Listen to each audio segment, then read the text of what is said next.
İştirakçı sayı və müzakirə edilən məsələlərin genişliyinə görə fərqlənən Ümumdünya Şəhərsalma Forumu qlobal olaraq COP-dan sonra ikinci ən böyük tədbirdir. İri miqyaslı platforma Azərbaycanın beynəlxalq tədbirlər xəritəsində mühüm yer tutur. Forumun 13-cü sessiyasının keçirilməsi ölkəmizin gücünə və inkişafına olan diqqətdir. Tədbirlə bağlı bütün hazırlıqlar artıq son mərhələdədir. Biz Dövlət Turizm Agentliyi olaraq ölkəmizə gələcək qonaqların təcrübəsini ən yüksək səviyyədə təmin etmək məqsədi ilə bir neçə istiqamətdə işləyirik. İlk növbədə əlbəttə ki, otellərlə aktiv əməkdaşlıq aparılır. Bakı və Abşeron üzrə 100-dən çox yerləşmə vasitəsinin nümayəndələri ilə mütəmadi görüşlər keçirilmişdir və bu görüşlər zamanı forumla bağlı bütün əsas məlumatlar sənaye nümayəndələrinə çatdırılmışdır. Onu qeyd edim ki, Bakı və Abşeron ərazisində ümumilikdə 208 otelə ulduz dərəcəsi təyin edilib və bununla yanaşı 126 digər yerləşmə vasitəsi də mövcuddur. Bildiyiniz kimi WUF 13 tədbiri üçün xüsusi rezervasiya platforması yaradılıb və otaqların satışı da bu platforma vasitəsilə həyata keçirilir. Hazırda platformada 2, 3, 4, 5 ulduzlu olmaqla ümumilikdə 100-ə yaxın otel yerləşdirilib və ümumilikdə platformada 4500-ə yaxın otaq mövcuddur. Eyni zamanda otellərdə xidmət keyfiyyətini artırmaq üçün tərəfimizdən 250-yə yaxın otel əməkdaşı və rəhbəri üçün 3 modul üzrə təlimlər keçirilir. Bu təlimlər, yəni xidməti mədəniyyəti, otel əməliyyatları və komanda idarəçiliyi sahələrini əhatə edir və aprelin sonuna qədər tamamlanacaqdır.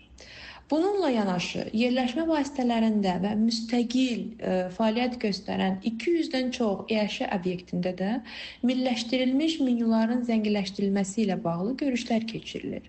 Xüsusilə milliləşdirilmiş vegan, vegetarian və milli səhər yeməyi seçimləri haqqında məlumat verilir. Beynəlxalq tədbir ölkə iqtisadiyyatının potensialının təqdim edilməsinə imkan verir. Xüsusən Azərbaycanın turizm imkanlarının qlobal səviyyədə tanınılması üçün mühüm fürsət yaradan tədbir ölkəmizin mədəni irsini, müasir infrastrukturunu və turizm imkanlarını beynəlxalq auditoriyaya tanıdır. Ölkə iqtisadiyyatının təqdim edilməsi, infrastrukturun potensialının forum vasitəsilə təqdimatı nəticədə həm də sərmayələrin cəlb edilməsinə imkan yaradır. Bu daha çox investisiyanın cəlb edilməsinə və xüsusən də qeyri-neft sektoruna yeni sərmayənin cəlb edilməsinə imkan deməkdir.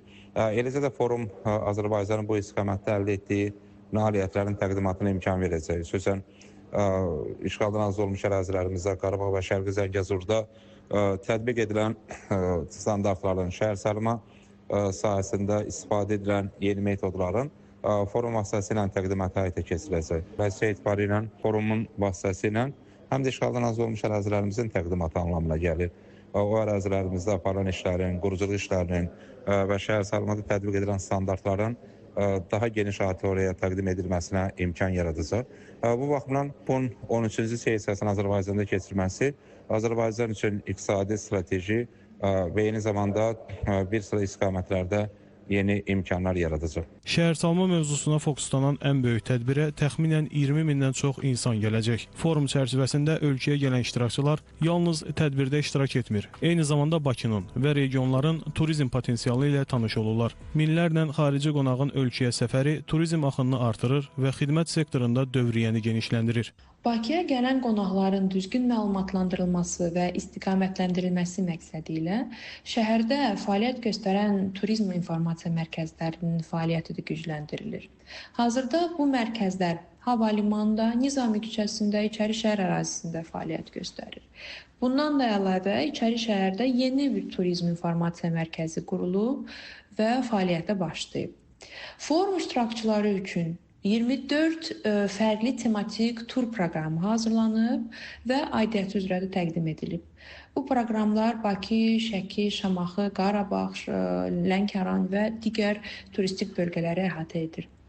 Həmçinin onu da qeyd edeyim ki, tədbir çərçivəsində Azərbaycan pavilyon ərazisində ölkəmizin turizm imkanları təqdim olunacaqdır. Müxtəlif turizm məhsulları haqqında təqdimatlar təşkil olunacaq. Eyni zamanda da milli mətbəxin və mədəni irsin tanıdılması istiqamətində də fəaliyyətlər həyata keçiriləcəkdir. Ümumdünya Şəhərsalma Forumu Azərbaycanın turizm sektoruna çoxşaxəli təsir göstərir. Tədbir ölkəyə turist və biznes səfərlərinin sayını artırır, hotellərin fəaliyyətini canlandırır və xidmət keyfiyyətini yüksəldir, logistika və xidmət sahəsində yeni idarəetmə mexanizmlərinin tətbiqinə səbəb olur. Beləliklə, Ümumdünya Şəhərsalma Forumu təkcə urbanistika sahəsində deyil, həm də turizm və iqtisadi inkişaf baxımından Azərbaycan üçün strateji əhəmiyyət daşıyan mühüm beynəlxalq hadisə kimi qiymətləndirilir.